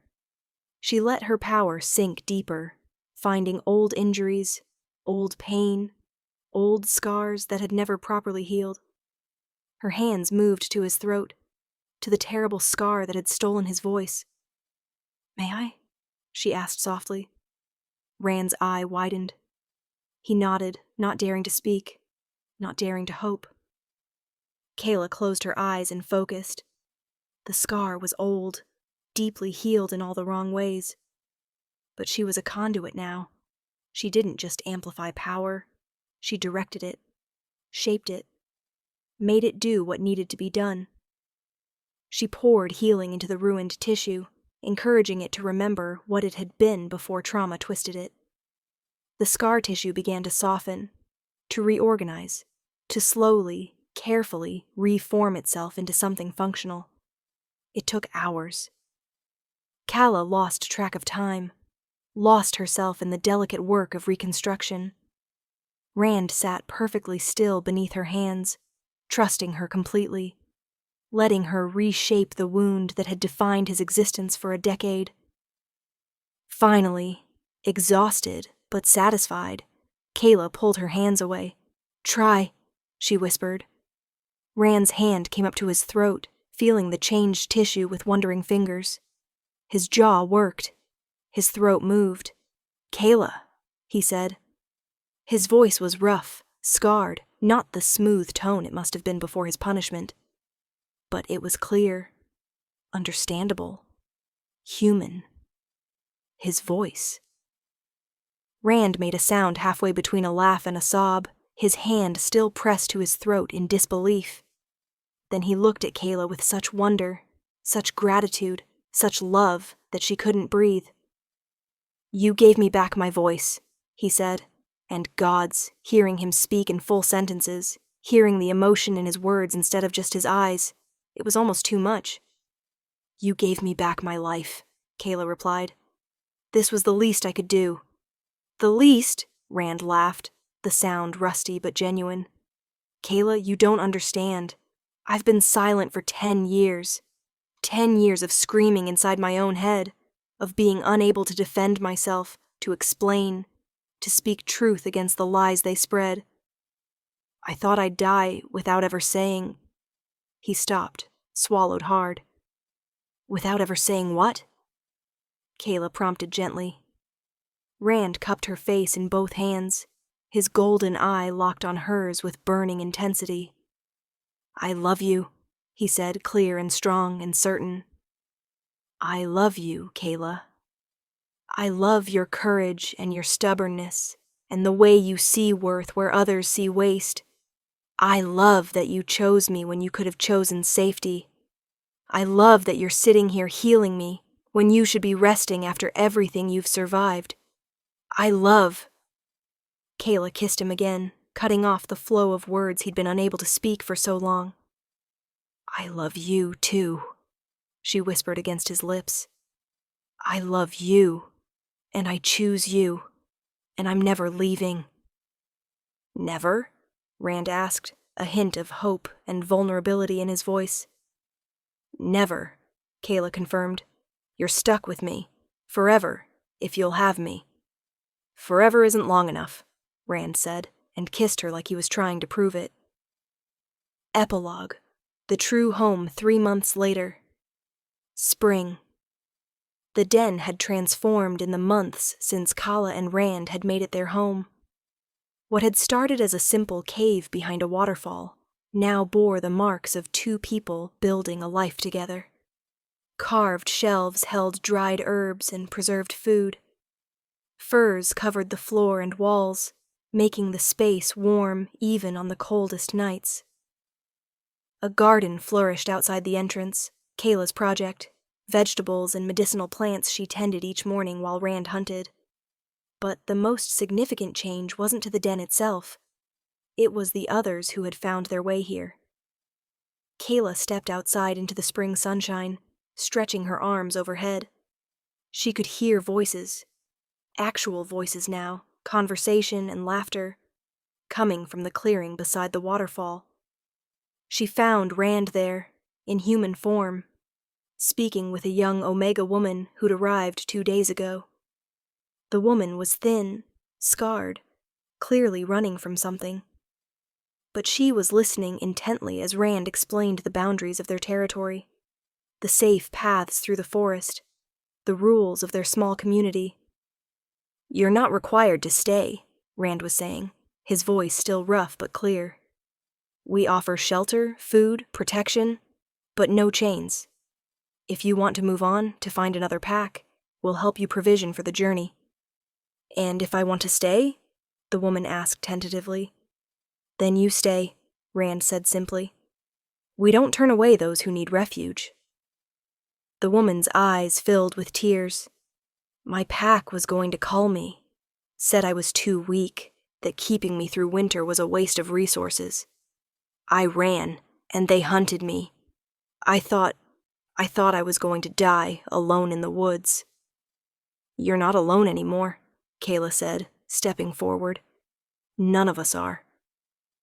The woman turned, noticed Kayla for the first time, and her eyes widened. "You're the conduit, the one they talk about, the one who stood against Alpha Tauren." Kayla grimaced. "News travels fast." "It's all anyone talks about," the woman said. "How a wolfless Omega became the most powerful being in the territories. How she chose a marked rogue over her birth pack. How she's building a sanctuary for exiles and outcasts." "It's not a sanctuary," Kayla corrected gently. "It's just home, and you're welcome here, if you choose." The woman, her name was Lissa, Kayla would learn later, chose to stay. She was the 7th. After settling Lissa with one of the other residents, Kayla found Rand sitting on a flat rock overlooking the waterfall. She settled beside him, leaning into his warmth. "We're becoming a pack," she said quietly. "Does that bother you?" Rand asked, his arm coming around her shoulders. "No, it's just strange. I spent my whole life not fitting into pack structure, and now we're building one." "A different kind of pack," Rand said. "One built on choice instead of blood, on acceptance instead of dominance." Kayla tilted her head to look at him. "Is that what you wanted? When you saved those Omegas 10 years ago, were you imagining something like this?" Rand was quiet for a long moment, his golden eye distant with memory. "I didn't know what I wanted," he admitted. "I just knew the culling was wrong. That strength shouldn't mean the right to destroy the weak. That pack was supposed to mean protection for all, not just the powerful. You paid a terrible price for that belief. And I'd pay it again." Rand's hand found hers, lacing their fingers together. "Because it led me here. To you. To this." He gestured to the clearing below, where their small community was gathering for the evening meal. Lissa and 2 other Omegas were preparing food. A young man who'd been exiled for being unable to shift properly was teaching a pair of human-born children, siblings whose wolf parents had abandoned them, how to fish in the stream. An elderly wolf who'd been marked for culling by his pack sat near the fire, telling stories to anyone who would listen. Outcasts, misfits, the broken and the exiled, building something beautiful together. "We're giving them what we never had," Kayla said softly. "A place where being different isn't a death sentence." What you never had, Rand corrected. I had a pack once. Had power, respect, everything the wolf world values. And I threw it away without hesitation, because it was built on cruelty. Do you ever regret it? Losing everything? Rand turned to fully face her, his expression fierce. I lost a pack that valued strength over conscience. I lost a voice I used to give orders and pass judgments. I lost a human form I wore like armor to hide how broken I felt inside. His hand came up to cup her face. But I found you. Found this. Found a reason to be human again. How could I possibly regret that? Kayla's eyes burned with tears that she didn't bother hiding. I don't know what I did to deserve you. You existed, Rand said simply. You survived when they tried to break you. You chose compassion over bitterness. You saw a monster and called him by his name. He pressed his forehead to hers. You deserve everything good in this world, Kayla. I'm just grateful I get to be part of it. She kissed him, soft and slow, tasting like home, and hope, and the promise of forever. When they pulled apart, Rand was smiling, a rare expression that made him look younger, almost peaceful. Come on, he said, standing and pulling her to her feet. They're starting dinner without us, and you know how competitive the children get over the last of the fish. Kayla laughed, letting him lead her down to the clearing. That night, after the meal and the stories, and the gentle settling of their community into sleep, Kayla and Rand lay together in their den. The fire burned low, casting warm shadows on the walls. I have something to tell you, Kayla said, her head resting on Rand's chest, listening to his heartbeat. She felt him tense slightly. Should I be worried? No, at least I don't think so. Kayla propped herself up on her elbow to look at him. I've been feeling strange lately. Tired, but not in a bad way. And my power, it's been different. Stronger, but also more contained. Like it's focusing inward instead of outward. Rand's brow furrowed. Are you ill? Do you need... I'm not ill, Kayla interrupted gently. I think I'm pregnant. Rand went completely still. For a long moment he just stared at her, his expression unreadable. Then his hand moved to rest on her stomach, his palm warm against her skin. A child, he breathed. Our child. Are you okay with that? Kayla asked, suddenly nervous. We never talked about children, and I know it's soon, and with everything that's happened... Okay with it? Rand's voice cracked. Kayla, I never thought... I spent 10 years as more beast than man. I never imagined I'd have a future, a home, a mate. And now you're telling me we're going to have a child? A tear slipped down his scarred cheek. I'm more than okay with it. I'm terrified and amazed and grateful beyond words. Kayla felt her own tears start. I'm terrified too. What if I can't protect them? What if other packs come after us because of what I am? What if... Then we protect them together, Rand said firmly. The same way we've protected everyone who's found their way here. The same way we'll protect each other. This child will grow up knowing they're wanted, knowing they're safe, knowing that being different isn't something to fear. He pulled Kayla closer, his hand still resting protectively on her stomach. They'll grow up seeing omegas and alphas, and humans and wolves all living together. They'll learn that strength comes in many forms. That worth isn't determined by whether you can shift or fight or dominate. And they'll know, without question, that they're loved. A child born of a wolfless conduit and a voiceless alpha, Kayla said with a watery laugh. The packs won't know what to make of them. Good, Rand said. Let them be confused. Let them wonder. Let our child be living proof that their narrow definitions of worth are meaningless. Kayla kissed him, deep and tender, pouring every ounce of love and trust and hope into the gesture. "We're building something here," she said when they finally broke apart. "Something the packs can't understand. A place where the broken can heal, where the exiled can find home, where being different is celebrated instead of punished. A place where a wolfless girl and a voiceless wolf can fall in love and build a life," Rand added.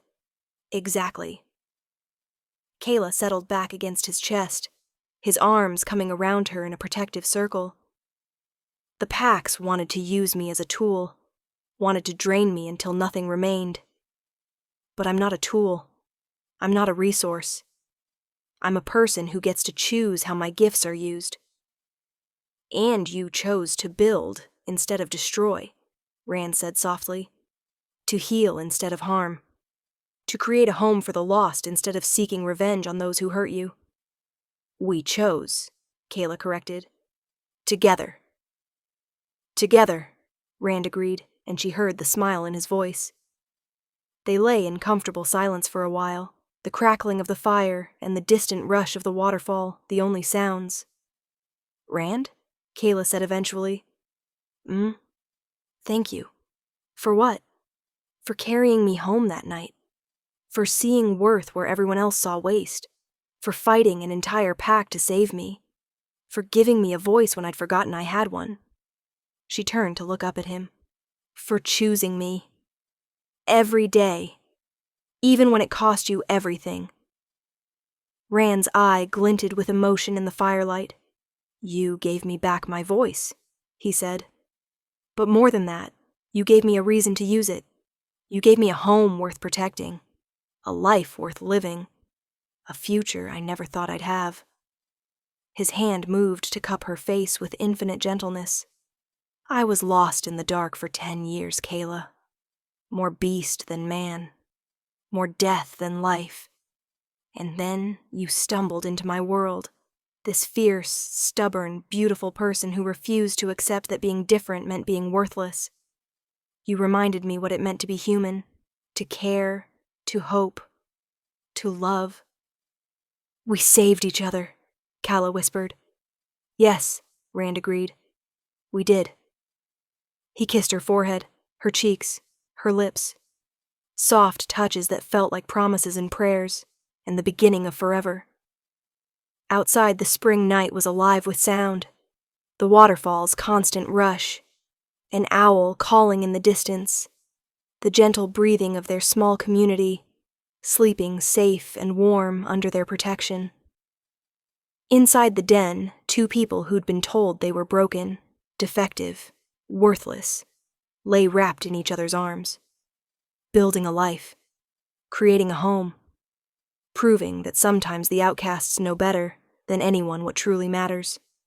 Not power, not dominance, not blind obedience to pack law, but choice, and compassion, and the courage to protect those who can't protect themselves, and love, fierce and stubborn and unbreakable, the kind of love that carries you home through a blizzard, the kind of love that fights an entire pack to save you. The kind of love that sees your worth when everyone else sees waste. The kind of love that builds sanctuaries for the broken. The kind of love that changes everything. Final scene, dawn broke over the waterfall, painting the world in shades of gold and rose. Kayla stood at the entrance to the den, watching the sun rise, one hand resting on her still flat stomach. She could feel Rand behind her, his presence warm and solid and home. "Ready?" he asked softly. "For what?"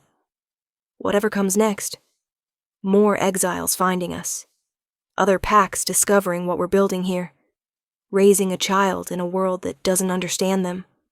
All of it." Kayla turned to face him, this scarred, beautiful man who'd saved her life and stolen her heart. "With you?" she said. "I'm ready for anything." Rand smiled, that rare, precious expression that still took her breath away, and pulled her close. "Then let them come," he said against her hair. "Let the packs wonder and whisper and rage. We'll be here, building our home, protecting our people, loving each other." Always, Kayla promised. Always, Rand echoed, and as the sun rose over their sanctuary, over the small community of misfits and outcasts who'd found home in the wilderness, two people who'd been left to freeze outside the pack walls stood together. Warm, whole, home at last.